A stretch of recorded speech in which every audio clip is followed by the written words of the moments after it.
Welcome to Chillin' 101. We hope this video helps. You start by confirming hardware and permissions. Make sure your laptop's Wi-Fi adapter is enabled and drivers are updated. Outdated drivers block alternative methods. Once done, identify the SSID you need and verify physical access to the router because many passwordless methods require it. Open network settings now and look for hotspot, WPS, or ad hoc options. You're preparing the path. The reason is simple. These features let devices exchange credentials or create a temporary network without typing the router password. Next, try WPS or a temporary hotspot.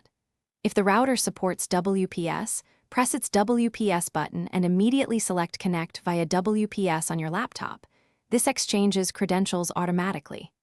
If WPS isn't available, create a temporary open hotspot on a phone or another device.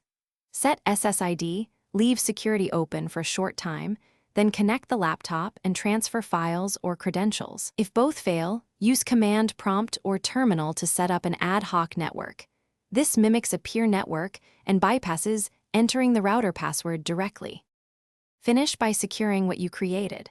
Once your laptop connects, immediately set a proper password or enable WPA2 on the router or hotspot within 5 to 10 minutes.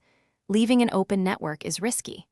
Then remove any temporary hotspot or ad hoc profile from both devices so normal security resumes. If something goes wrong, reboot the Wi-Fi adapter and retry the WPS sequence, update drivers, and scan for channel interference. These steps resolve most issues because they reset state and remove conflicts that block passwordless connections. Thanks for watching. Consider subscribing if we helped you.